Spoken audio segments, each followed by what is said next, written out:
नए जज्बों नए ख्वाबों को जगाता है।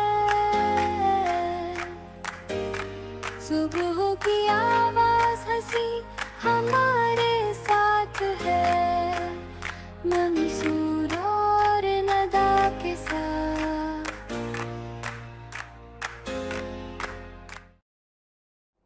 अस्सलामुअलैकुम नाजरीन, मैं आपका मेज़बान मंसूर साहिर अपने प्रोग्राम वीनस मॉर्निंग वाइब्स के साथ आपकी खिदमत में हाजिर हूँ। हवाला ये है कि जब नौजवानों को उनके जोश जज्बे के साथ तजुर्बा मैसर आ जाए, यानी कोई समझाने वाला ऐसा मिल जाए, कोई मेंटोर ऐसा मिल जाए, तो कामयाबी जो है वो ज़्यादा दूर नहीं होती। आज हमारा नौजवान जो है वो किस सोच के हामिल हवालों के साथ जुड़ा हुआ है, वो आगे पाकिस्तान का मुस्तकबिल क्या देखता है, अपना मुस्तकबिल क्या देखता है, इन सब बातों को आज हमने करने के लिए सोचा है कि कुछ ऐसा कॉम्बिनेशन बनाया जाए कि एक नौजवान को मदऊ किया जाए और एक सुपर नौजवान को मदऊ किया जाए। तो आज हमने अपने इस स्टूडियो में सहमत दी है मलिक जुहेब आवान को। यूथ रिप्रेजेंटेटिव हैं पाकिस्तान पीपल्स पार्टी से, इनका गहरा हवाला है, ताल्लुक़ है, और तंजीमुल आवान पाकिस्तान में यूथ के प्रेसिडेंट हैं डिस्ट्रिक्ट ईस्ट के। अस्सलामु अलैकुम। क्या हाल है नौजवान? अल्लाह का शुक्र है, आप सुनाएं। अल्हम्दुलिल्लाह। और जैसे मैंने कहा कि इस नौजवान के साथ एक सुपर नौजवान हमारे पास मौजूद है, बिजनेसमैन है, स्टॉक एक्सचेंज में सारी उम्र गुजारी है, मिस्टर शाहिद कामरान। अस्सलाम वालेकुम। जी वालेकुम अस्सलाम। कैसे हैं आप नौजवान? जी अल्हम्दुलिल्लाह।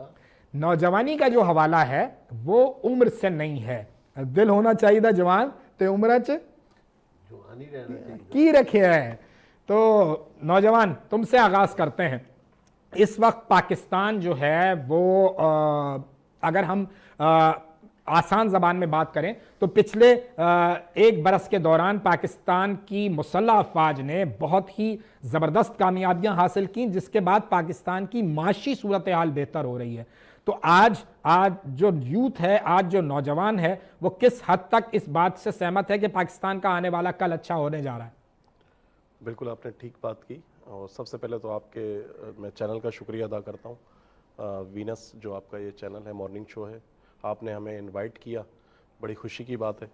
और माशाल्लाह मंसूर साहब, आपकी बहुत ज़्यादा मैं तारीफ़ करूं कि आपने माशाल्लाह इतनी अच्छी बात पहले ही कह दी, और हमारी अफवाज के बारे में जिसने इस मुल्क को संभाला हुआ है। भाई क्या कहने, सुभान अल्लाह। और दूसरी बात यह है कि अगर नौजवान कुछ दो तरह के नौजवान हैं, दो तरह के नौजवान हैं इस सोसाइटी में। ठीक है। एक वो नौजवान तबका है जो पाकिस्तान की सलामती को देख रहा है, बिल्कुल सही है, पाकिस्तानी फौज को देख रहा है, और मुल्क के अंदर जो अभी मौजूदा हालात है उसको देख रहा है, और पाकिस्तान की तरक्की देख रहा है। और एक वो नौजवान है जिसका ब्रेन जो है वो अब ख़राब हो चुका है, ना वो पाकिस्तान को देख रहा है, ना अफवाज को देख रहा है, ना मुल्क को देख रहा है, नेगेटिविटी पैदा की जा रही है। तो हम दो तरह की सोच में नौजवान डिवाइड हो गए। अब मैं ये समझता हूँ बेहतरी तो इसमें है कि अगर एक तरह का नौजवान जो है, जो ये समझता है कि पाकिस्तान की फ़ौज, अफवाज, पाकिस्तान के मुल्क की तरक्की, पाकिस्तान की सलामती सबसे पहले, तो वो नौजवान फर्स्ट उसमें आना चाहिए, कि उसकी कदर करनी चाहिए उस नौजवान की। पाकिस्तान है तो हम हैं, मुल्क है तो हम हैं। बिल्कुल। हमारी अपने हवाले बाद में आते हैं। जी, हमारी जो पहचान है वो पाकिस्तान है। बेशक पाकिस्तान है तो हम हैं, पाकिस्तान नहीं तो हम भी नहीं हैं। तो नज़रिया जो है ना वो हमेशा ऐसा होना चाहिए कि मुल्क और कौम के साथ हमें खड़ा होना चाहिए। और ये जो अफवाज जो हमारी है, जो कुर्बानियाँ दे रही है, और जिस तरह अब आपने देखा होगा अमूमन यहाँ तक के कर्नल तक शहीद हुए हैं। जी जी जी, तारीख में अभी ऐसे जो बड़े बड़े अफसरान शहीद हुए हैं। जी, और उन्होंने महाज बड़े बड़े जो है ना वो माशाल्लाह कामयाबी भी हासिल की है, शहादतें दे के कामयाबी भी हासिल की। जी जी बिल्कुल ऐसा ही। तो अब जो कोई फौज में जाता है, अगर वो सिपाही होता है, फिर कैप्टन होता है या लेफ्टिनेंट होता है, जो भी उनका होता है, उसके बाद जाके वो मेजर या कर्नल, ब्रिगेडियर जो भी बनते हैं, लेकिन वो चाहते तो नौजवानी से ना। अब उस तबके को बचाने के लिए, नौजवान को बचाने के लिए हमने ये जो आज आपने इवेंट भी रखा है और ख़ास तौर पे मुझे बुलाया है, मैं नौजवानों को ये पैगाम भी देना चाहता हूँ इस हवाले से, इस इतना ज़बरदस्त मॉर्निंग शो के हवाले से वीनस का, कि आप जो है वो नेगेटिविटी को छोड़कर पॉजिटिव की तरफ आएँ। बहुत अच्छी बात। क्योंकि नेगेटिव अगर हम सोचेंगे उसमें हमारे मुल्क का नुकसान है, हमारी मुल्क की सालमियत का नुकसान है। हमारे नौजवान यही पढ़ के यही अफवाज के लिए खड़े होंगे, यही सपाई से लेके लेफ्टिनेंट कर्नल ब्रिगेडियर तक के ओहदे तक जाएंगे। तो हम उनको ये सोच दें कि पहले पाकिस्तान है, बाद में कोई और चीज़ है। बहुत अच्छी बात। पहले अपना मुल्क है, अपने मुल्क की खिदमत करें, अपने मुल्क को आगे बढ़ाएं। मुल्क के जो बच्चे नौजवान हैं उनको इस तरह की सोच मत दें कि पाकिस्तान में कुछ नहीं रहा, वो नहीं रहा। इंशाल्लाह जैसे हमारे भाई साहब ने भी बात की है कि तरक्की तो अल्हम्दुलिल्लाह पाकिस्तान कर रहा है, आपको नज़र आ रहा है। और तरक्की ही हमारा मुकद्दर है, सिर्फ ट्रैक सीधा होना था, हो रहा है, होगा इंशाल्लाह। इंशाल्लाह इंशाल्लाह। तो मैं तो ये समझता हूँ कि हाँ, बाकी रही बात नौजवान की, तो इंशाल्लाह पाकिस्तान में जो आने वाला टाइम है वो मैं देख रहा हूँ कि नौजवानों का ही टाइम है, उनके मुस्तकबिल का टाइम है इंशाल्लाह।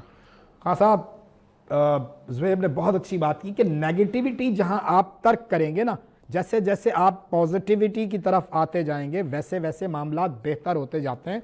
शायर ने कहा है कि अपनी मट्टी पे ही चलने का सलीका सीखो, संगे मरमर पे चलोगे तो फिसल जाओगे, अपने परचम का कहीं रंग भुला मत देना, सुर्ख शोलों से जो खेलोगे तो जल जाओगे।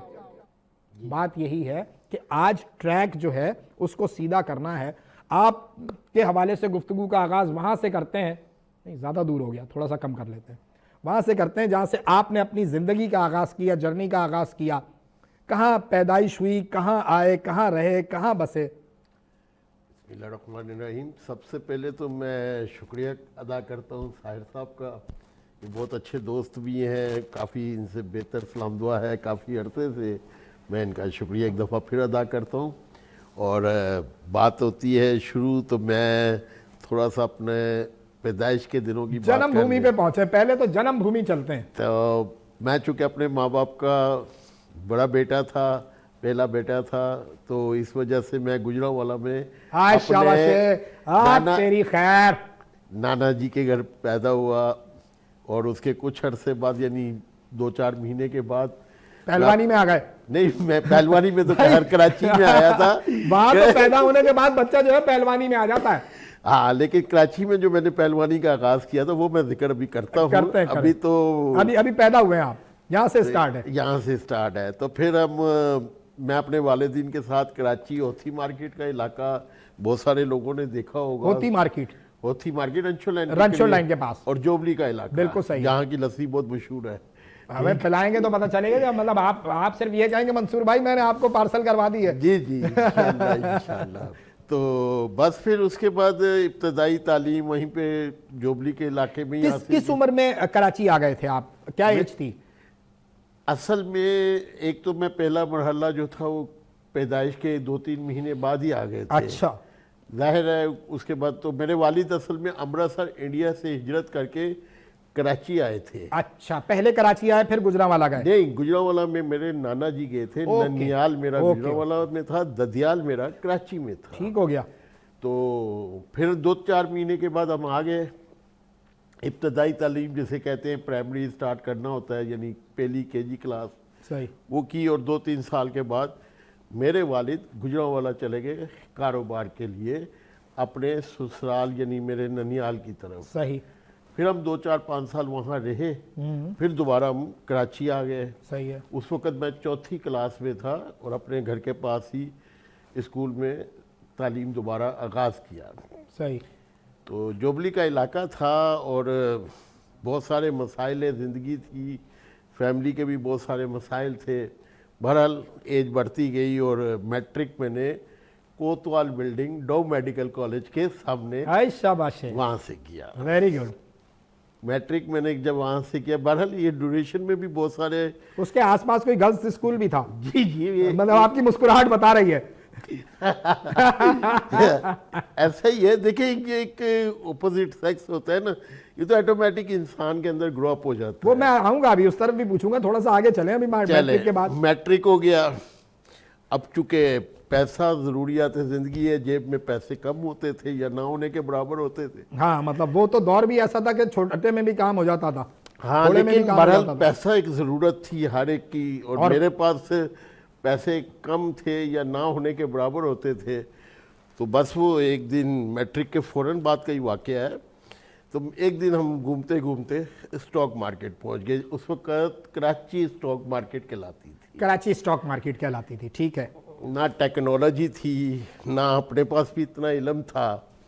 और जाके वहाँ देखना शुरू किया तो किसी से सुना या किसी अखबार से पढ़ा था कि ये इकोनॉमिकली बहुत बड़ी मार्केट है, ठीक हो गया। और पैसा यहाँ बहुत आता है और बहुत जल्दी चला भी जाता है। इस किस्म की बेतहाशा तलस्माती कहानियाँ सुनी हुई थी। है तो तलस्मात तो है तो आज तक बिल्कुल, वो तो आगे आगे बात करेंगे। हाँ। तो जनाब वहाँ पहुँच गए। जब वहाँ पहुँचे, बिल्डिंग देखी, माहौल देखा, ग्राउंड देखा, तो इतने में अचानक एक साहब आए, उनसे हेलो हाय हो गई। किसी ऐसी अननोन बंदा था, उससे मेरी बात, एक ही उम्र के थे तकरीबन। अच्छा, नौजवान, वो भी नौजवान, आप भी? तकरीबन एक ही उम्र के थे, 2-3 साल बड़ा होगा या। खैर है। हाँ।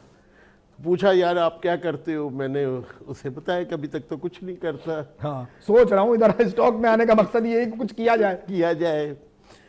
तो उससे पूछा तुम क्या करते हो? उसने कहा मैं बस ये ट्रेडिंग करता हूँ। कोई लोग आते हैं फिजिकल शेयर्स बेचने, तो उनसे ख़रीद लेते हैं या ख़रीदते नहीं हैं। ऊपर जो ब्रोकेज हाउसेस हैं उनके पास ले जाते हैं, अपना कमीशन लेते हैं उनको। जी एग्जैक्टली, आप सही जगह पहुंच गए। मैं पहुंचना तो चाहता था लेकिन मेरा बना ही नहीं, तो मैं यहाँ आ गया। तो बस वो फिर उस ज़माने में कभी 100 मिल जाता था, कभी 50 मिल जाते थे, कभी 100-150 भी हो जाता था। वो 100-150 तो उस दौर का, तो फिर तो ईद होती थी, फिर भंगड़े वंगड़े, हाँ, वो तो चढ़ाइयाँ फिर तो मौजा ही मौजा। Very good. वो 100 रुपया जेब में डालो, रात तक खत्म ही नहीं होता था। माशाल्लाह जी, वो वक्त भी था जब 100 रुपए आप जेब में डालें तो खर्च करना आपको लिए मुश्किल हो जाता था। वक्त तेजी से बदला, मामलात बदले। आज नौजवान जो है वो कहीं थोड़ा सा, जैसे आपने अपने इब्तिदा में भी बात की कि कहीं नेगेटिव भी है, कहीं पॉजिटिव भी है। ये एक हमारी मिसाल भी सामने आती है। आज ज़िंदगी ज़्यादा मुश्किल हो गई है। क्या समझते हैं कि जो सियासत है आज, वो उसने अपना ट्रैक सही किया है? क्योंकि सियासी हवाले भी जो बड़ी जमातें थीं दो, पाकिस्तान मुस्लिम लीग और पाकिस्तान पीपल्स पार्टी, वो कहीं आपस में भी टकराती रहती थी। अब दोनों एक प्लेटफॉर्म पर हैं, ये गुड साइन है? सबसे पहले तो जो पाकिस्तान पीपल्स पार्टी की तारीख है, वो सबसे पहली तारीख ही पाकिस्तान पीपल्स पार्टी की सियासी जमात की है। जी, क्या कहते हैं? जी, मैं ये कह रहा था कि पाकिस्तान पीपल्स पार्टी एक तारीखी जमात है। सही। और उसका जो आप संगे बुनियाद से लेकर फिर उसके बाद पाकिस्तान पीपल्स पार्टी शहीद भुट्टो साहब, हमारे जुल्फ़िकार अली भुट्टो साहब, उनकी एक तारीख है। फिर उसके अंदर आपका मुल्क का आइन देख लें आप, और वब से लेके एक सियासी जमात बनी, फिर दूसरी मुस्लिम लीग नून एक सियासी जमात उसके बाद आई। तो कहने का मकसद ये है कि एक बुनियादी जो जमात जिसे हम समझते हैं, और ये एक वेलफेयर समले जमात थी, सही, जिसके लिए हमारे जो कायदीन हैं समझ लो, वो पहली पाकिस्तान पीपल्स पार्टी पहली ऐसी जमात है जिसके कायदीन ने बाकायदा अपनी शहादतें पेश की। जी हाँ, बिल्कुल। अगर हम नॉर्मल एक्सरसाइज में देखें तो कुर्बानियाँ कारकुनान देते हैं, लेकिन पाकिस्तान पीपल्स पार्टी वो जमात है जहाँ कायदीन की कुर्बानियाँ हैं। जी। और ये कोई ढकी छुपी बात नहीं रही कि किस तरह उनको फांसी पे लटकाया गया और अदालती कत्ल, अब इसका आज की अदालतों ने अदालती कत्ल कह दिया। तो ये अफसोस की बात है कि पाकिस्तान का नज़रिया सोच बहुत आगे थी, एटमी मुल्क ये बन रहा था उस वक्त। मतलब वो सारी अगर हम प्रीवियस बात करेंगे तो वाकई ये बात बिल्कुल ठीक है कि पाकिस्तान जो है वो ग्रो कर रहा था, आगे की तरफ जा रहा था। बिल्कुल। उसके बाद मामलात मुश्किल मामलात आए, और आप देख लें कि ऐसे ऐसे मुआहदे भुट्टो साहब ने जो किए, आज हमें वो फ़ायदा भी पहुंचा रहे हैं। और ये सी पैक जो मंसूबा है, ये उस दौर से इसका नाम रख दिया गया था, और आज आसिफ अली जरदारी साहब ने इसको और कंटिन्यू किया इन चीज़ों को। शहीद मोहतरमा बेनज़ीर भुट्टो का बड़ा इसमें किरदार रहा। तो ये तो शहादतों वाली और ऐसी सियासी जमात है जिसने हमेशा शहादतें दी, अपने मुल्क को, कौम की तरक्की के लिए काम किया। तो अब इसके अंदर हमें, आपने कहा कि बिल्कुल, अगर पाकिस्तान पीपल्स पार्टी और या नून लीग का मवाजना करें, दोनों अच्छी एक सियासी जमात है, बड़ी सियासी जमात है। लेकिन मैं पाकिस्तान पीपल्स पार्टी का ये कहूँगा कि वो एक पीपल्स पार्टी भी तो है, पाकिस्तान एक जमात भी है, लेकिन एक वेलफेयर स्टेट भी है। क्योंकि आप देखें कि पाकिस्तान के अंदर सबसे ज़्यादा हॉस्पिटल्स का क़याम बेनज़ीर भुट्टो साहिबा के नाम से शहादत के बाद भी, उससे पहले भी, और इसके अलावा अगर आप CPEC को भी देख लें, जो CPEC मंसूबा है वो भी भुट्टो साहब से, यानी पीपल्स पार्टी की बुनियाद है, फिर नून लीग ने उसको और आगे डिलीवर किया और सारी चीज़ें की। तो मैं ये समझता हूँ कि स्कूलों का निज़ाम देख लें, और इसके अंदर भी पीपल्स पार्टी ने बड़ा कंट्रीब्यूट किया, बहुत गवर्नमेंट स्कूल जी बनाए, यूथ को बड़ा फोकस करते हैं। जो पार्टी मीटिंग्स होती हैं, पार्टी इजलास होते हैं, उसमें क्या आपको मैसेज दिया जाता है आवाम की भलाई के हवाले से? क्या डिस्कशंस होती हैं? अभी चूंकि खुद बिलावल भुट्टो जरदारी साहब जो हैं, जो वो खुद यूथ को रिप्रेजेंट करते हैं, तो उनका खास सवाल है। जी बिल्कुल। जो हमारे चेयरमैन बिलावल भुट्टो जरदारी साहब हैं, वो माशाल्लाह खुद यूथ का एक हिस्सा है, और एक यंग सोच है, एक न्यू सोच है।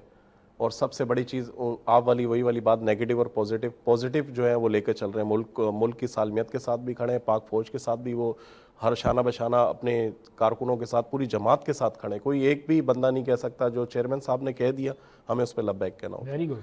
तो पाकिस्तान पीपल्स पार्टी के अंदर जो बिलावल भुट्टो जरदारी साहब हैं, वो नई सोच का हिस्सा है, तालीम याफ्ता हैं, ऑक्सफोर्ड से उनकी तालीम है।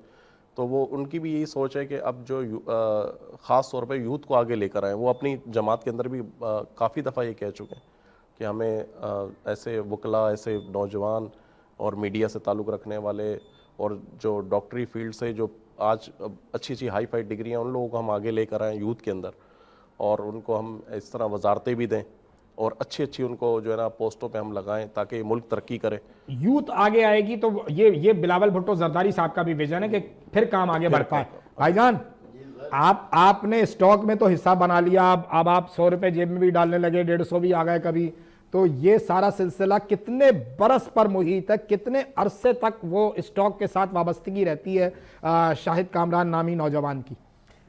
देखिए, बात तो वहाँ से ही एक जुमले से शुरू कर लेते हैं कि 100 रुपये है। ये मैं कोई 50 साल या 100 साल पुरानी बातें नहीं कर रहा, ये सिर्फ 1980 से स्टार्ट हुआ है, और उस ज़माने में 100 रुपये की मैं वैल्यू बता रहा हूँ। ठीक हो गया। नेक्स्ट हम बात करते हैं तो फिर वो थोड़ा सा सिलसिला चला, चूँकि ये हवाई रोज़ी थी, ये कभी शिकार मछली में लग गया तो हाँ, मतलब कांटे में आ गई तो ठीक है, नहीं तो फिर ऐसे ही टहलते हुए चले जाओ, तो लग गई तो मौजा ही मौजा।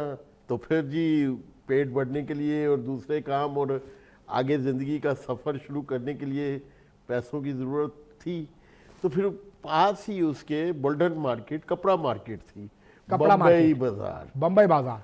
तो मेरे वालिद भी चूँकि वहीं पे होते थे, तो मैंने वहाँ का भी साथ रुख कर लिया, क्योंकि दोनों करीब मार्केटें हो गई हैं, एक स्टॉक मार्केट, पास ही कपड़ा मार्केट।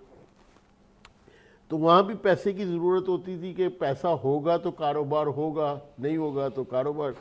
तो वहाँ भी फिर हमने यही वर्किंग की कि शॉप टू शॉप थोड़ा बहुत माल पोटली में बांधा और शॉप पे पहुँचा दिया। मेहनत की आपने? मेहनत की, जिंदाबाद। मेहनत तो करनी है, अगर मेहनत नहीं करेंगे तो फिर तो जिंदगी बड़ी मुश्किल हो जाएगी। और यही बात मैं आने वाले टाइम में आने जो इसी प्रोग्राम में। चलें जी, यहाँ वक्त हो गया एक छोटे से ब्रेक का। ब्रेक से वापस आएंगे तो पूछेंगे कि कहाँ कहाँ और कैसे कैसे मेहनत की। हमारे साथ रहिए, अभी हाजिर होते हैं। नए जज्बों, नए ख्वाबों को जगाता है, सुबह की आवाज हंसी हमारे साथ है, मंसूर और नदा के साथ। नए जज्बों, नए ख्वाबों को जगाता है, सुबह की आवाज हंसी हमारे साथ है, मंसूर और नदा के साथ।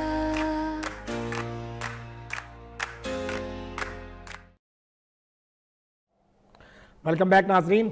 जी बड़े भैया, बात हो रही थी कि फिर मजदूरी को जो है, मतलब मेहनत को जो है वो अपना शार बनाया, और जो हो सकता था वो किया। क्या क्या किया?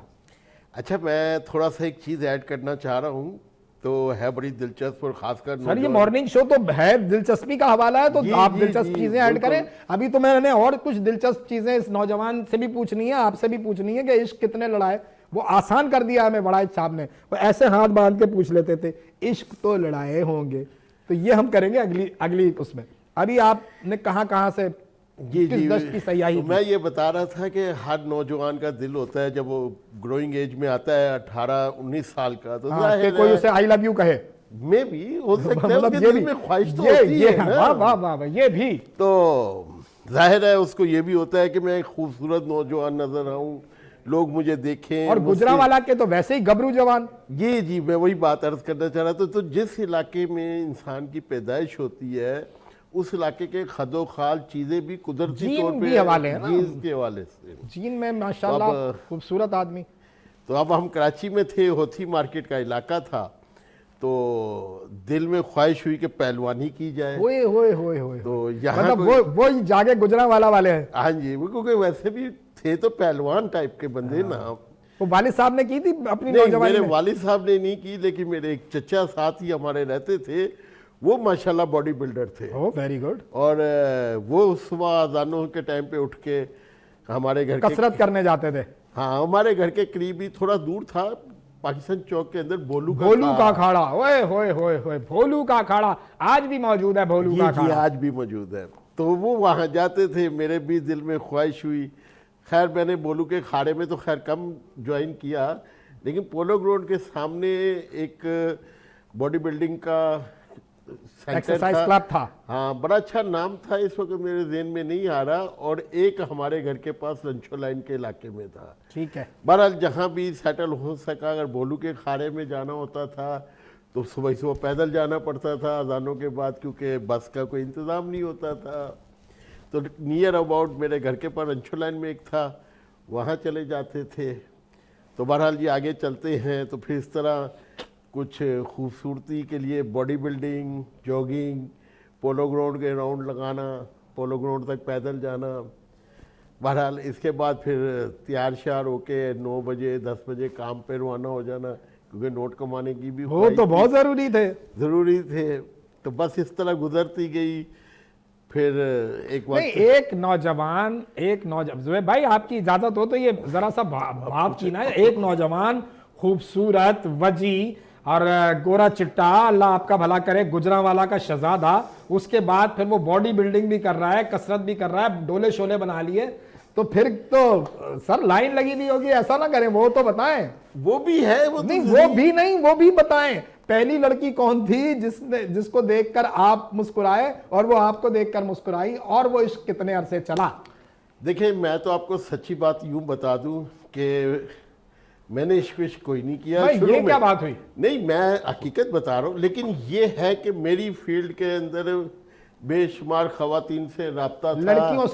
लड़कियों से था राब्ता, जो कि आप यूं कह लें कि मैं थोड़ा सा फिर मजीद आपको ऐड करता हूं यूं कि जैसे ही मैं तकरीबन 90 के करीब पहुंचा, 90 सन की बात कर रहा हूँ, 90 में, तो उस वक़्त मुझे महसूस हुआ कि यार ये अनएजुकेटेड लाइफ है, तालीम कम है और लाइफ का मज़ा नहीं है। अच्छा जी। तो मैंने Pakistan American culture centre join किया 1990 में। 1990 में? एक कम 90, 89 में। तो वहाँ आपको पता है तालीम के साथ साथ माहौल को एजुकेशन का था। हाय फिर वो मौजा ही मौजा। मौजा। और फिर मैंने पहली दफा मोटर बाइक भी खरीदी माशाल्लाह, कुछ स्टॉक के पैसे- पैसों से। स्टॉक और कुछ कपड़ा मार्केट की ठीक अपनी हो, मेहनत हाँ, वो की साथ साथ earning चल थी। रहे हैं, साथ साथ चल रहे हैं। मेहनत की अर्निंग से सही है। बस फिर वो लाइफ और ज्यादा इंजॉयबल हो गई। अब आप समझ रहे हैं ना नाजरीन के लाइफ कितनी एंजॉय। स्पीड ब्रेकर इन लोगों ने बनवाए थे, ये 90s वाले लड़के थे। सही है। तो बस फिर वो लाइफ और आगे बढ़ना शुरू हो गई। फिर म्यूजिक से लगाव हो गया, सुनने की हद तक, कॉन्सर्ट होते तो जाते भी थे। तो लाइफ और ज़्यादा खूबसूरत होती गई। तो जाहिर है अपोजिट सेक्स यानी गर्ल्स वगैरह भी होती थी। तो कॉन्सर्ट में? कॉन्सर्ट में भी होती थी, कॉन्सर्ट के बाहर PSCC में भी? PSCC में भी थी। Very good. और फिर इसके अलावा बेशुमार तफरी गाहों में भी थी। और जहन के गोशों में से निकालें, जब तक मैं जुहेब की तरफ आता हूं, एक ऐसा नौजवान जो आप मतलब आप तुम्हारी उम्र के जो नौजवान हैं वो दोस्तियां यारियां बाकी मामलात इतना इतना पुरएतमाद नौजवान उसने समझा कि यार ये मामलात जो हैं वो अगर हमें अपना किरदार अदा करना है तो किसी सियासी जमात का हिस्सा बनना है, निज़ाम को बेहतर करना है, चीज़ों को बेहतर करना है। कहाँ से जर्नी तुम्हारी शुरू होती है मेरे भाई? कहाँ ख्याल आया कि नहीं यार ये ट्रैक है? जहाँ तक पाकिस्तान पीपल्स पार्टी की ताल्लुक है, तो जो ट्रैक पे सियासी जो ट्रैक था वो मेरा पीएसएफ के ज़माने का है। अच्छा, कॉलेज मतलब में स्टूडेंट लाइफ से ही जुड़े हुए थे आप? जी जी जी जी ठीक बिल्कुल बिल्कुल। मैट्रिक के बाद जब फर्स्ट ईयर मेरा उर्दू आर्ट्स कॉलेज से हुआ तो वहाँ पीएसएफ थी। तो उस दौरान पाकिस्तान पीपल्स पार्टी के अंदर मैंने पीएसएफ बतौर स्टूडेंट फेडरेशन के हवाले से पीएसएफ में मैंने शमूलियत की। तो अल्हम्दुलिल्लाह वहाँ से चलते चलते फिर ज़ाहिर सी बात है एक समझ में आ गई, एक शऊर पता चल गया, फिर पार्टी की लाजवाल कुर्बानियाँ, फिर नौजवान था मैं माशाल्लाह और हूँ भी अल्हम्दुलिल्लाह। तो फिर कहते कहते करते करते मैंने कहा नहीं यार अब कॉलेज लाइफ के बाद ये प्लेटफॉर्म ना छोड़ा जाए। फिर पाकिस्तान पीपल्स पार्टी में मैंने शमूलियत की। अपने पहले ज़ाहिर सी बात है बंदा स्टूडेंट लाइफ में होता है, फिर एक मदर हमारी विंग है समझ लें, यानी कि जो असल पीपल्स पार्टी स्टूडेंट लाइफ के बाद उसमें मैंने फिर एक बाज़ाब्ता तौर पे शमूलियत की, जिसमें हमारे यहाँ के उस टाइम सेनेटर थे सईद गनी साहब मेरे घर तशरीफ़ लाए और फिर वहाँ हमारे फिर ये सारी चीज़ें डिस्कस हुई कि कॉलेज से आप किस पोस्ट पे थे क्या थे। तो वहाँ मैं बेसिकली इंफॉर्मेशन सेक्रेटरी था पीएसएफ में। फिर यहाँ पर आए तो फिर काफ़ी उनके साथ हम मेरे मरासम रहे। तो फिर ऐसा ऐसा करते करते करते कारकुन से फिर हम सेक्रेटरी इत्तलात मेरे को यूसी का वहाँ बनाया गया। तो अल्हम्दुलिल्लाह इसी तरह हम चलते रहे। तो फिर हमने अपनी उस सोच को नहीं छोड़ा, ना उस पार्टी को छोड़ा जिसने इतनी कुर्बानियाँ दी हो, नौजवानों के मुस्तकबिल को आगे बढ़ाया हो। और आपने देखा होगा कि क्योंकि बात चली गई है, अब उनका नाम आ ही गया है, तो उनके भाई फरहान गनी साहब, उनके साथ बहुत अच्छे मेरे मरासम है, सईद गनी साहब के साथ भी। तो फिर करते करते हम लोग एक छोटा सा हमारा एक कारवां था, आज माशाल्लाह बहुत बड़ा कारवां हमारा हो गया और उसमें आपको यूथ सबसे ज़्यादा नज़र आएगी। सही।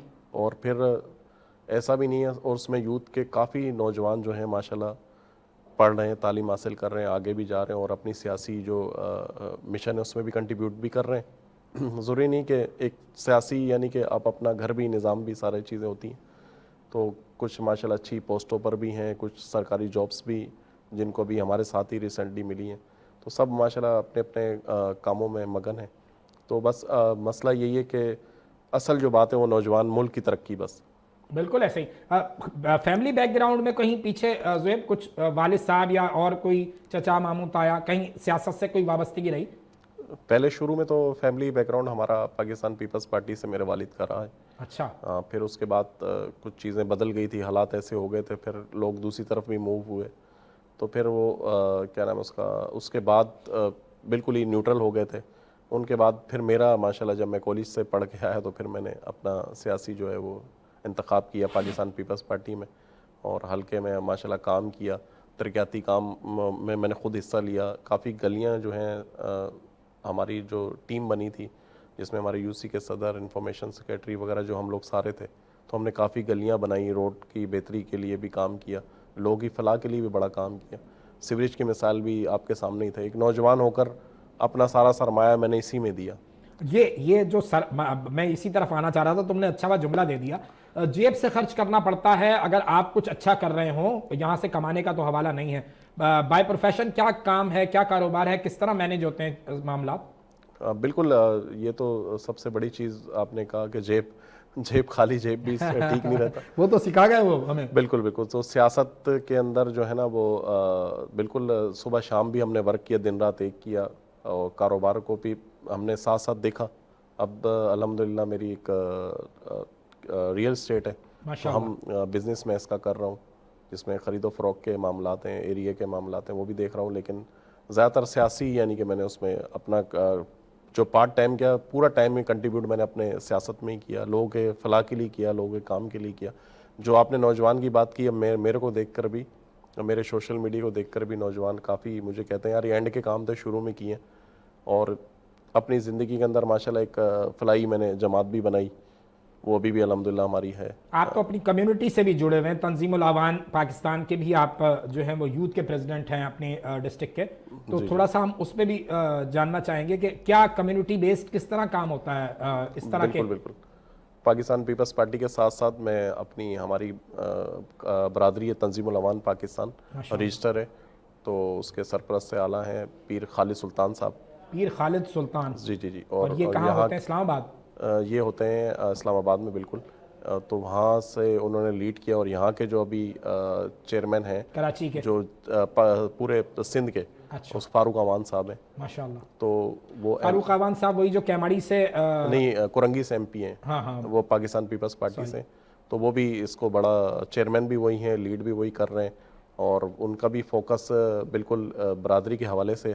तो उसमें यूथ जब बनी गई तो फिर मुझे ये जिम्मेदारी दी गई, मुझे बुलाया गया, मेरे से मीटिंग की गई कि यार आप इतना अच्छा वर्क सियासी तौर पे भी करते हैं, तो ये जो तंजीमुल अवान पाकिस्तान है ये तो बरादरी है, तो गैर सियासी है, लेकिन इसमें हम फलाई सिस्टम लाना चाहते हैं। तो फिर मुझे बड़ी खुशी हुई, बहुत अच्छी बात है कि हमारी बरादरी के अंदर भी लोग आएंगे, और हम लोग यूथ से अगर चल के आगे, हमारी मदर विंग भी है, हम उसमें आएंगे, लेकिन उस वक्त तक जब हम थोड़े से एजेड भी हो जाएंगे, लेकिन हमें मतलब खुशी, काम को समझ भी लेंगे, तजुर्बा भी ले लेंगे, और उसमें सबसे बड़ा जो मिशन है वो यही है कि आपने अक्सर कम्युनिटियाँ देखी होंगी, उनके अपने सिलाई सेंटर, कढ़ाई सेंटर, बहुत से ऐसी चीज़ें कम्युनिटी की, दिल्ली सौदरगान वाले हैं, उनके अपने माशाल्लाह जी जी, मैयत बसें हैं, पता नहीं क्या क्या उनका सिस्टम है, सिलाई कढ़ाई से लेकर वेलफेयर, उन्होंने स्टेट एक बनाई हुई वेलफेयर। तो अब हमारी बरादरी भी अब इंशाल्लाह इस मिशन पे चल पड़ी है, और उनका भी एक विज़न है, हमारा भी एक विज़न है। हमारे सरपरस्त आला जो है पीर खालिद सुल्तान साहब, फारूक अवान साहब, और जितने भी हमारे इसमें जो बड़े बड़े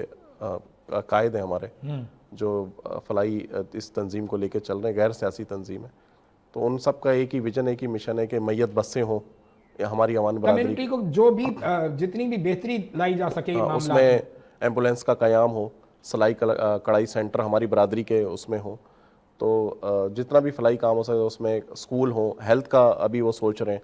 अभी रिसेंटली हमारे फारूक अवान साहब ने हम लोगों को एक मिशन दिया था कि भाई ब्लड बैंक के हवाले से, कि अगर हमारा कोई कौम का कोई ऐसा बच्चा फ़र्द है या उसके घर में उसकी कोई वालदा बीमार है और अशद खून की ज़रूरत है, तो उसके लिए फिर उन्होंने एक सेल कायम किया। वहाँ मैंने खुद खून दिया, मेरे साथ 8 से 10 लोगों ने बतौर अतिया जमा करवा अपनी बरादरी के लिए, कि ऐसा ना हो कि हमारी बरादरी का कोई फ़र्द खून से महरूमी की वजह से मुतासिर हो और उसको परेशानी उठानी पड़े। तो उस पर अभी काम किया है। अभी हेल्थ के हवाले से जैसे इंश्योरेंस सिस्टम होता है, तो उस पर काम हो रहा है कि भाई अगर हमारी बरादरी के जो कास्ट के लोग हैं उनको एक हेल्थ कार्ड दिया जाए। मुख्तलिफ, आपको पता है हॉस्पिटल्स में इतने पैसे होते हैं, 7-7, 8-8 लाख रुपए का जो इलाज करवाना उनके लिए मुश्किल हो जाता है, तो फिर वो उनका फ्री में होगा। तो ऐसी बहुत सी ऐसी चीज़ें हैं। नौजवान होकर माशाल्लाह मुझे तो बड़ी खुशी, मैं असल में शुरू से ही फलाई काम करता रहा हूँ। मेरी अंजुमन भी थी, बज़्म पैगाम पाकिस्तान रजिस्टर है वो, तो उसका भी मैं चेयरमैन खुद हूँ।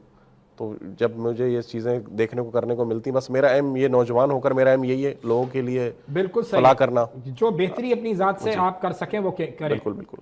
पाकिस्तान पीपल्स पार्टी में भी रहकर जो है ना, इलाके की तरक्की, खुशहाली, पानी के सीवरेज के मसाइल, और जब तंजीमुल अवान पाकिस्तान का मुझे ये ओहदा दिया गया, नौजवानों का मुझे डिस्ट्रिक्ट का सदर बनाया गया, तो अपने डिस्ट्रिक्ट के मामलात फिर नौजवानों के साथ, मेरी कल भी एक मीटिंग हुई है माशाल्लाह, मेरे घर पे ही हुई है, तो अल्लाह ने बड़ी उसमें कामयाबी दी। उसमें मज़ीद नौजवान हमें मिले, और मुख्तलिफ शोबा जात के हैं वो, कुछ हेल्थ के हैं, कुछ एजुकेशन के हैं, जो गवर्नमेंट जॉब पर भी हैं।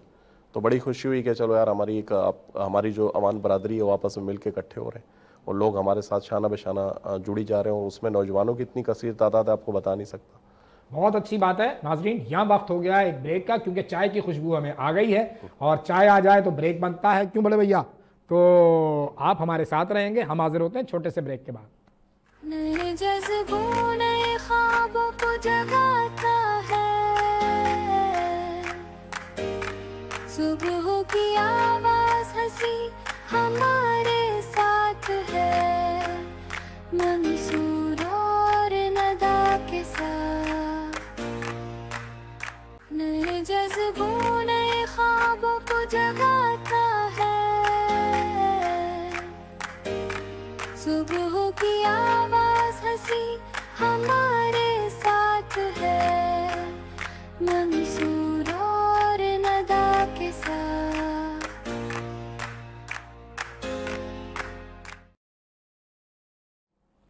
प्रोग्राम में एक मरतबा फिर आपको खुशामदीद कहते हैं नाजरीन, और गर्मा गर्म चाय के साथ मीठी मीठी हम बातें कर रहे हैं शाहिद कामरान साहब से, और ये बता रहे हैं कि इश्क की तादाद इन्होंने गिन ली होगी। अब मोटरसाइकिल पे कितनी लड़कियां बैठी। देखिए जी, ये जो मुस्कुराहट है ना, ये छुपाने वाली नहीं, सच सच बता दें। देखिए मुझे तो ऐसा कोई याद नहीं है, सच्ची बात है। अगर कि होता है स्पीड तो ब्रेकर से आप गुजरे हो, जंप पे आगे चलते चलते, ऐसा नहीं। बस बातचीत की हद तक तो काफी दोस्ती थी। उमर शरीफ भाई ने बताया है कि ये 90s के जो लड़के थे, इन्होंने ही ये स्पीड ब्रेकर बनवाए थे। वो ट्रेल उस वक्त चलती थी मेरा ख्याल है ना। बिल्कुल ऐसा ही है। और उस जमाने में मुझे याद है, हालांकि मैं सच बात अगर बताऊं तो टावर से जब हम बाइक को स्टार्ट करते थे एयरपोर्ट तक, तो मेरा ख्याल है कि हमारी बाइक के आगे से कोई गाड़ी पास नहीं कर सकती। ओए होए, देखो भाई जी, लड़के ये है, ये हकायक होते थे। और जब कोई बंदा मेरे साथ बाइक पे बैठ जाता था, तो जब एयरपोर्ट पे हम ब्रेक लगाते थे तो उतरने के बाद तौबा करता था और कहता था मैं वापस तुम्हारे साथ नहीं जाऊंगा,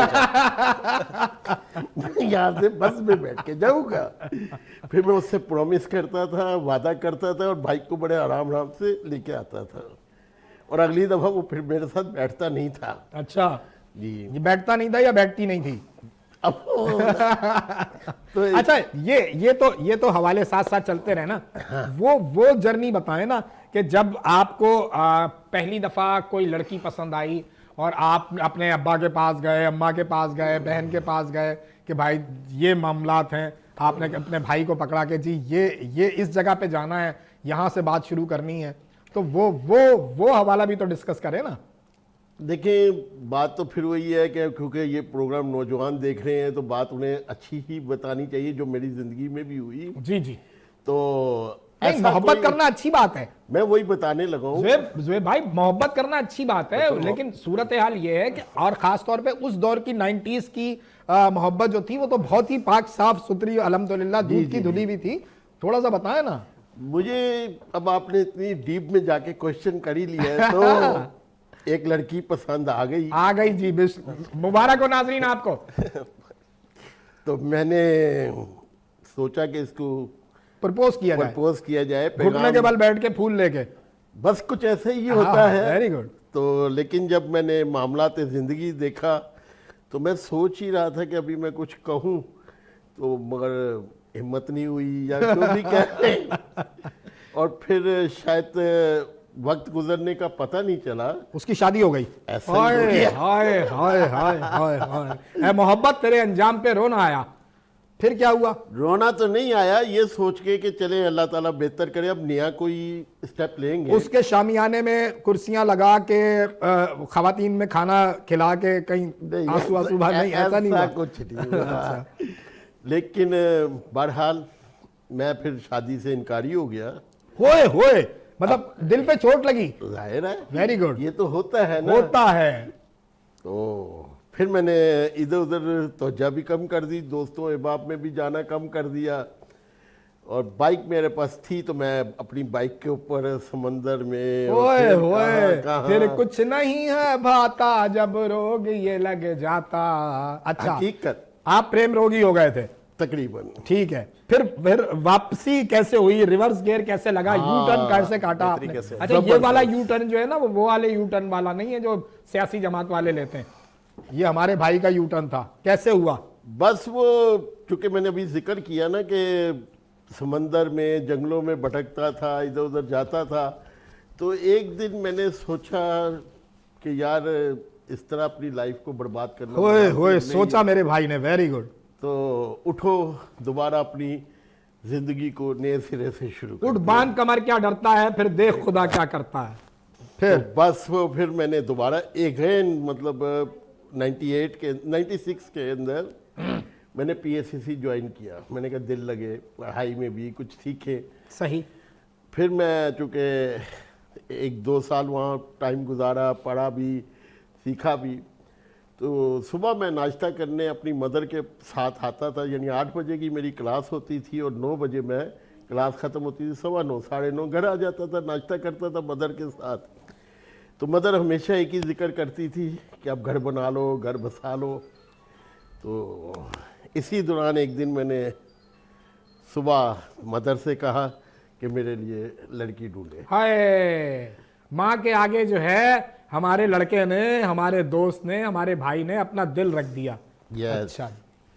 फिर माँ का फर्स्ट रिएक्शन क्या था? वो बड़ा खुश हुई। ओए होए होए होए, वो कहने लगी मुंडा जवान हो गया। क्या कहा है तूने?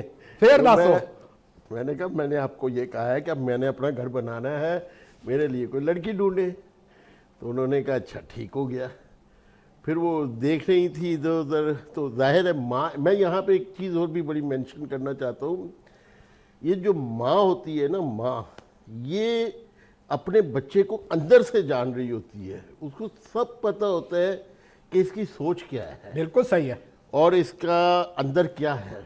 माँ से ज्यादा तो कोई जान ही नहीं सकता जान ही बच्चे नहीं को। सकता। तो बस वो फिर एक महीना गुजर गया और दिसंबर का महीना आ गया, साल भी ख़त्म होने वाला हो गया। तो मैंने अपनी मदर से कहा कि आपने अभी तक कोई लड़की ढूंढी नहीं है? हाँ जी। हाँ जी। अच्छा क्योंकि जी। हम दोनों माँ और बेटा होते थे ना, सुबह के टाइम पे नाश्ते पे। नाश्ते में सब घर वाले अपने अपने कमरों में या सोए होते थे। तो उन्होंने कहा मैं देख रही हूँ। तो मैंने कहा जल्दी करें। वो फिर मेरी शक्ल मुझे बड़ी जोर से शादी आई हुई है। Very good. तो बस वो फिर कहती है मैं बताती हूँ। अब उन्होंने अपनी स्पीड बढ़ा दी इधर उधर। मेरी एक कज़न ने मेरी मदर को बताया कि मॉडल कॉलोनी के इलाके में एक घर है, उनकी बच्चियां हैं, माशाल्लाह। आप देखना चाहें तो देख लें। तो मेरी मदर सिस्टर्स वगैरह गई, बच्ची उनको पसंद आई लड़की। उन्होंने आके पता क्या जुमला कहा जो बड़ा दिलचस्प है। हाँ जी, मेरे नाजरीन को सुनना जो है वो लाजमी है। ये मैंने एक लड़की देखी है, बिल्कुल तुम्हारी सोच के मुताबिक है, वाह। तुम्हारे को जैसी लड़की चाहिए थी वैसी ही है। वैसे कैसी लड़की चाहिए थी आपको? वो चाहिए थी जो मुझसे प्यार करे, हाय। जो मेरा कहना माने, हाँ जी। और मेरी लाइफ को बेहतर करे। Very good. बस मतलब उस दौर में आपको मिल गई। मिल गई। आज तो मुश्किल है। नहीं, मेरा ख्याल है ये लोगों की सोच गलत है। अच्छा जी। जो हम देखते हैं माहौल में और हालात में, ऐसा नहीं है।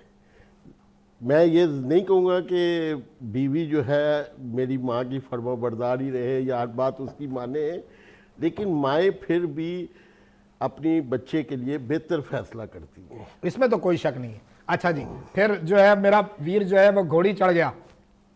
नहीं, फिर वो लड़की जो थी वो मतलब लड़की ने कहा कि हम पहले बाहर मिलेंगे। नहीं नहीं नहीं अच्छा, ऐसा ऐसा उस नहीं। जमाने गाने में वाने नहीं गाते थे उस वक्त।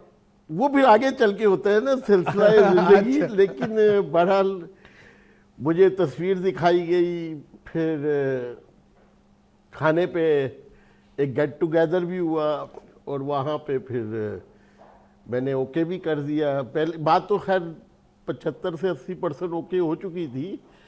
तो बस फिर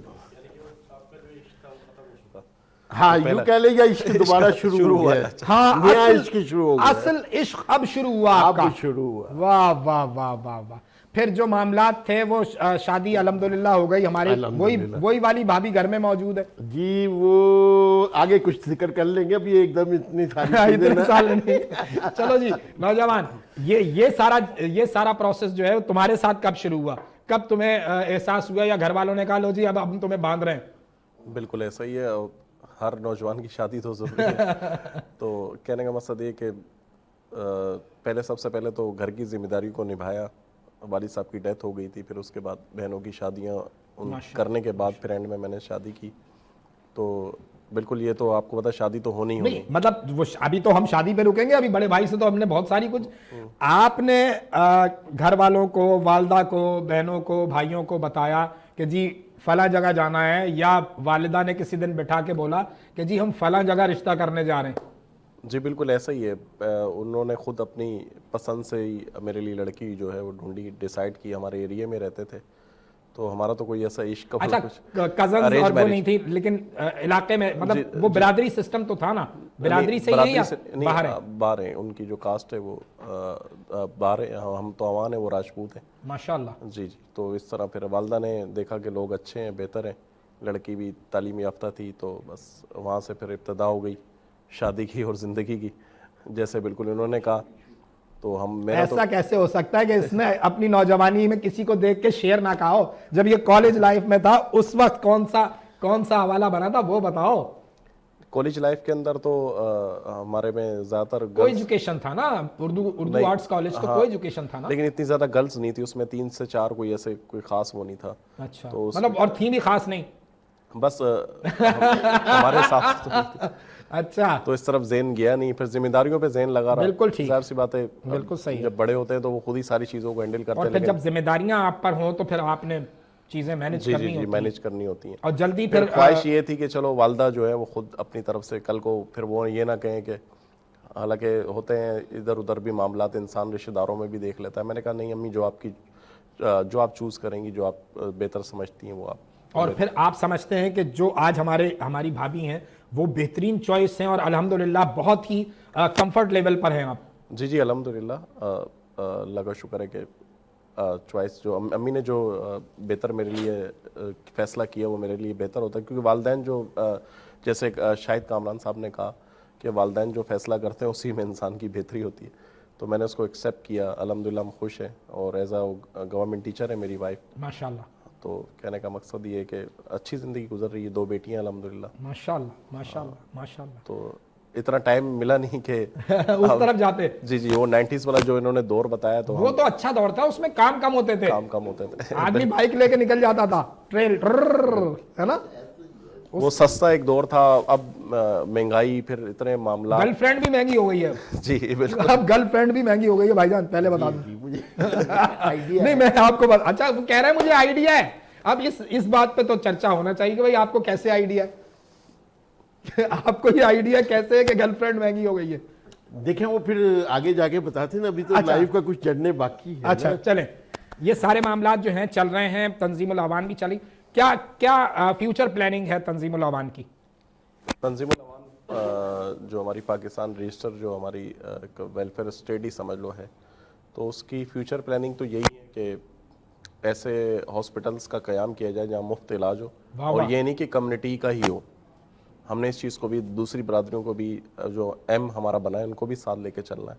लेकिन एक ये कि अपनी बरादरी में जो कास्ट के जो लोग हैं, जो वेल सेट लोग हैं, जो हाई लेवल में आते हैं और जिनके बड़े बड़े नाम हैं, जो मैं यहाँ लूँगा तो फिर थोड़ा सा मुनासिब नहीं होगा, तो उन लोगों से हमारे राब्ते हैं कि अब आप जो हैं वो हम इस तरफ बरादरी की तरफ आएँ। उनको हम कोशिश करते रहते हैं अप्रोच करने की, उनको ओहदों के हवाले से कि हम आपको ये ओहदा देंगे, वो देंगे। तो लोगों का जहन साजी हम कर रहे हैं, जिसमें स्कूलों का क़याम हो, हॉस्पिटल का क़याम हो, हेल्थ सेक्टर में हमारी बेहतरी हो। तो हम तो इसी चीज़ के लिए जो है ना, ज़्यादातर हमारा बरादरी का एम भी यही है, फलाह यानी करना, और इसमें ही पाकिस्तान की तरक्की और खुशहाली है। इस वक्त ज़रूरत भी है, जो हमारी सोसाइटी है वहाँ हेल्थ और एजुकेशन पे बहुत काम करने की ज़रूरत है। जी बिल्कुल, पाकिस्तान पीपल्स पार्टी भी इस सारे मामले को फोकस कर।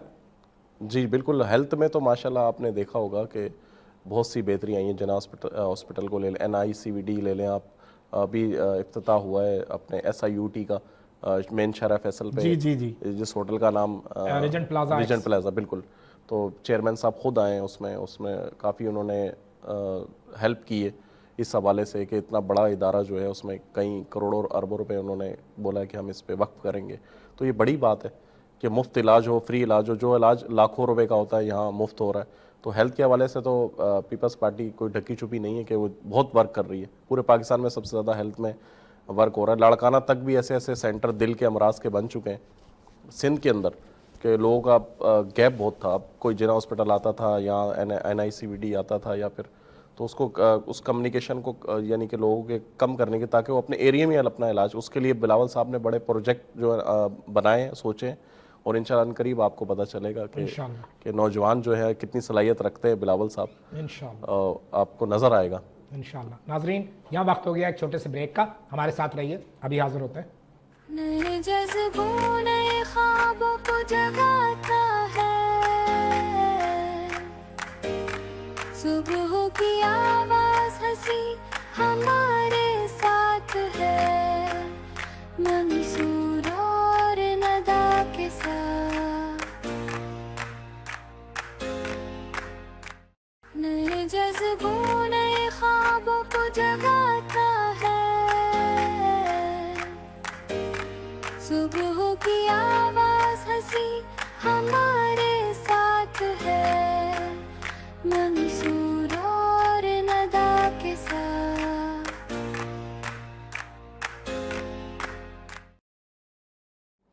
वेलकम बैक नाजरीन, ब्रेक से वापस आए हैं और वापस इस तरह आए हैं कि फिर चेहरों पर मुस्कुराहट के साथ हम जाएंगे अपने भाई शाहिद कामरान के पास।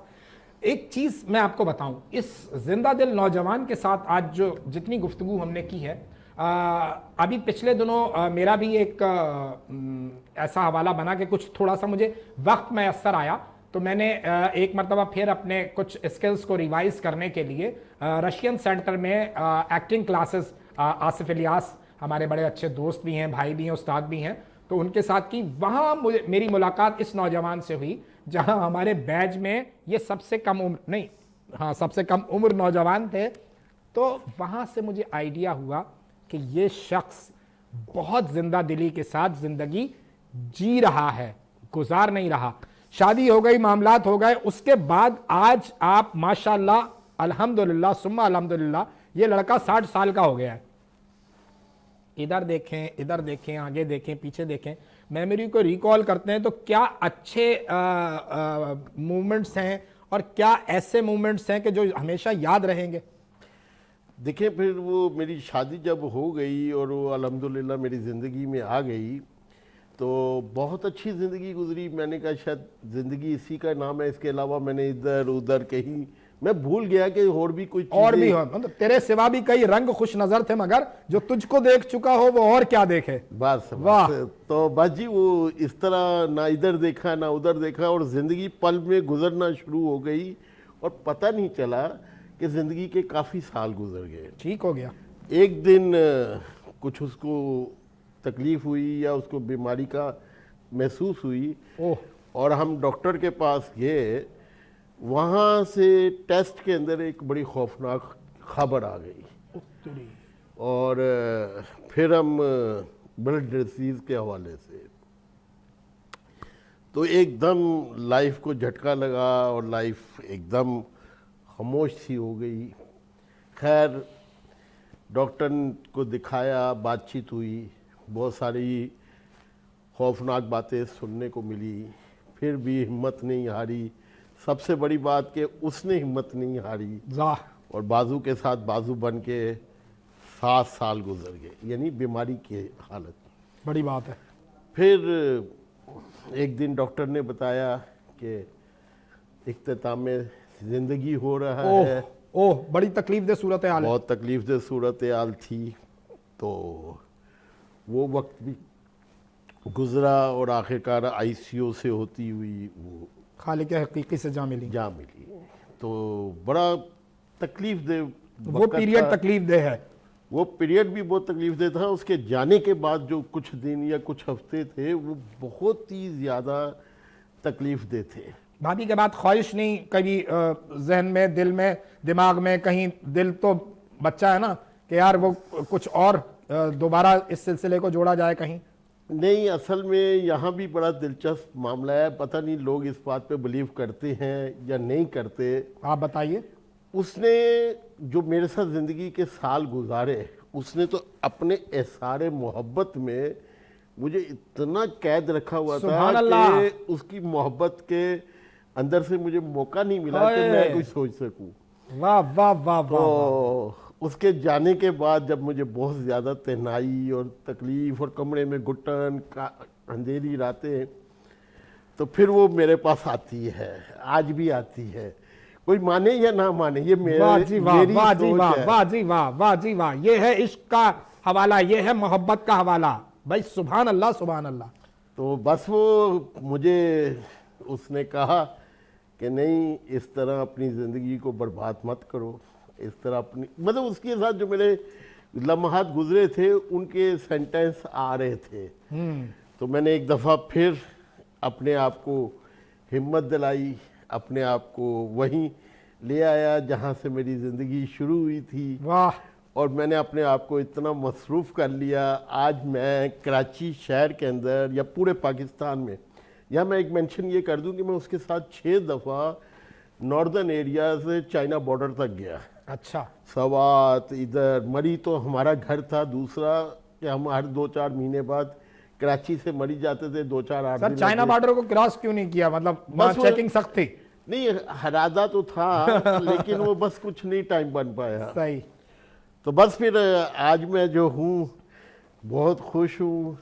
अल्लाह ताला हमारी भाभी के दर्जात को बुलंद फरमाए। बहुत ही हैपनिंग हवाले हैं, जितने भी वक्त आपके दरमियान गुजरा वो आज आप रिकॉल करते हैं, याद करते हैं, तो इससे अच्छी कोई बात नहीं है। नाजरीन, दोनों तरफ के हवाले हैं, मतलब ये मियाँ बीवी गाड़ी के 2 पहिए अगर बताए गए हैं तो इसका बुनियादी हवाला यही है कि दोनों एक दूसरे के हवाले से असल मोहब्बत, असल इश्क, असल हवाला यही है। अगर आप अपने ज़ौजैन में मोहब्बत का तलाश कर लें तो फिर आपको भटकने की ज़रूरत ही नहीं पेश आएगी। वक्त ख़त्म हो रहा है मेरे प्रोग्राम का।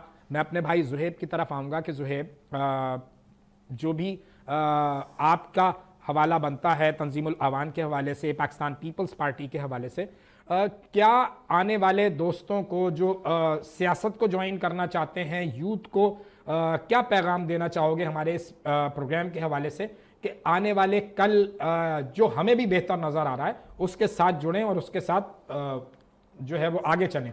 बिल्कुल, मैं ये पैगाम दूंगा, जैसे कि आपके सामने पाकिस्तान पीपल्स पार्टी एक सियासी जमात है, नौजवानों को कहूँगा कि वो ज्वाइन करें और उसमें अच्छा काम, अच्छा किरदार अदा करें और इंशाल्लाह वो एक फलाई जमात है और नौजवानों का भी मुस्तकबिल है और हमारे बुज़ुर्गों का सबका मुस्तकबिल है। पाकिस्तान पीपल्स पार्टी के हवाले से तो मैंने ये बात कर दी। और तंजीमुल अवान पाकिस्तान जो यूथ है, जिसका मैं ख़ुद डिस्ट्रिक्ट ईस्ट का सदर हूँ, मेरा ये पैगाम है अपनी कौम के लिए कि इकट्ठा हों, एक हो जाएं, एक जान हो जाएं, क्योंकि अवान जो कौम है वो हज़रत अली रज़ी अल्लाह तआला की औलाद में से है। तो हम औलाद अली हैं, तो हमें एक होना, एक खून है हमारा।